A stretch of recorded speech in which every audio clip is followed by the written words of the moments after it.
Hey everybody, welcome to Drive Thru Review 354. Today we're going to talk about a Boss Monster. Now this is a game, it's about a year or so old, maybe it came out at the beginning of 2014. The gist of it is that each player is sort of a dungeon boss in like an old Nintendo or Sega game. And you are building this dungeon to lure in heroes and stuff to get eaten alive, hopefully by your dungeon, and not kill you actually. So it's a card game, a little bit of card drafting, not too much, some take that kind of stuff where you can really hose people over.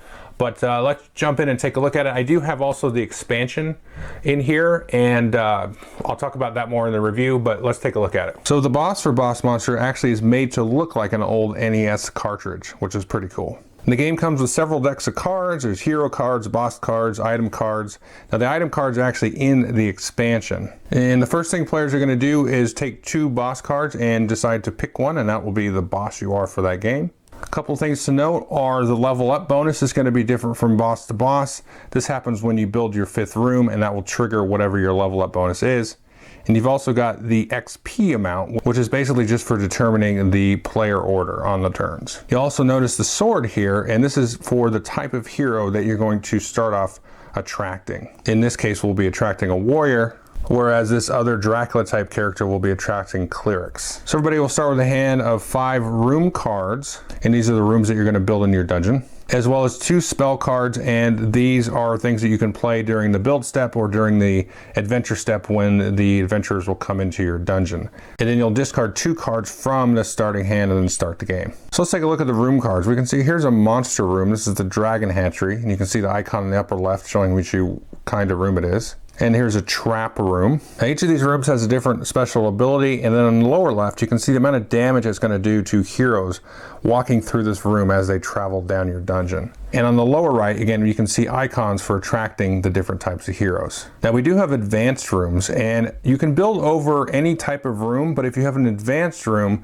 you can only build those on top of a like room. So we can build this Monsters Ballroom over the Succubus Spa. And these are a little bit stronger, of course. This one says this room's damage is equal to the number of monster rooms in your dungeon, which can add up to quite a bit. So everybody will put one room face down and reveal it next to their boss card to start the game. Then each round we're going to flip over heroes and put them in the middle of the table. You can see these little gems here show the amount of victory points the hero will be worth. So basic heroes are worth 1, and then epic heroes will be worth 2 points each. So you're going to play the game until somebody hits 10 points and they're going to win the game. You can also be eliminated from the game if you take 5 points of damage, and then you'll be eliminated. So in player order, players will take turns putting room cards face down and then revealing them. And again, you've got slots for 5 room cards. And after all the players have built their rooms, we're going to take a look at all the icons on the bottom of the player's cards and see whoever has the most of a particular icon. So let's pretend, for example, we have the most swords. Then we would attract this fighter. You can see there's the sword icon, and so they're most attracted to the dungeon with the most swords. If there's a tie, the hero will just stay in place in the center of the table. So they could build up from round to round. So once we've established that, we'll put any heroes into front of the dungeons where they're supposed to go, and then in player order, the heroes will walk down the dungeon. So as the heroes walk down the dungeon, they're going to take damage.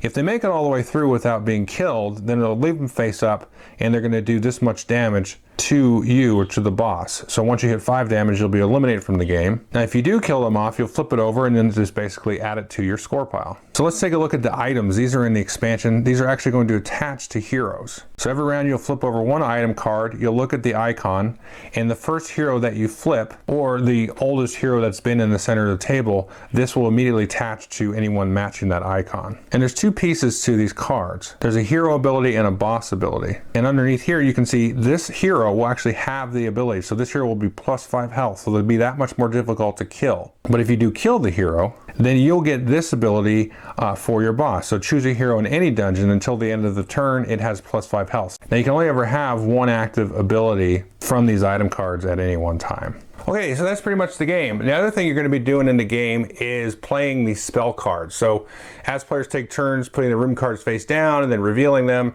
you can play cards during that step, or you can play cards during the step where the heroes launch down the dungeon and try to attack the boss. So you can do these really screwing the play over. You jack up their health, you can deactivate, like their trap room or something. So it has a lot of take that and a lot of elements I don't normally like in a game whatsoever. For some reason, this one gets a pass because it elicits a lot of laughter at the table. And it has this weird sort of push your luck element. So, because as you're laying those room icons down, you're attracting heroes, but you don't want to do that too quickly until you can do a lot of damage to them. And so it has this interesting sort of push your luck where you've got to really build your room in a smart way, and then you want to build sort of a combo rooms that are going to feed off each other, and you know, sometimes adjacent rooms will get damage buffs based on the way that you lay them out. And you want to try to figure out, okay, when do I want to go build that 5th room to trigger my level up ability, because that could do this really cool ability, sort of hosing all the other players or really buffing you up. And I would say the game comes with variants at the back of the rules. One is if you don't score any that round, you get to draw an extra card. Now normally you draw 1 room card anyway, but I like that variant because somebody can get kind of a lucky card draw and they're good in and they're scoring points right away. This allows you to draw an extra spell or room card if you want to kind of catch up a little bit. And the game is kind of all about bashing the leader and catching up, which I also don't usually like that much. The other variant that if you're not playing with the expansion is to remove all of the really low health heroes so they're immediately dangerous right away. Now if you don't do that variant or you don't have the items in, then the game's kind of like too easy at the beginning, and so it too easily do you gradually scale up. And it's not really as exciting, and there's not really a lot of, you feel like you're sort of threading the needle if you add one of those more difficult variants in, where you're really sort of towing the line and you can try to, you know, do a huge score kind of midway early in the game. Of course you paint yourself with a big target. So it does have that excitement level and that tension of like, okay, do I go for it? I've got a nice little combo here. I can kill like 4 of the heroes that are out there. That's just going to paint a huge target on my back, and all the attack spell cards are going to be played. So I think that's where I kind of come down on liking it. But the take that and stuff it's going to aggravate people. The turn order thing is weird, where it's kind of the same fixed turn order based on the XP. And you know, you aren't able to really do a lot of mitigating with your card draw and however that shakes out.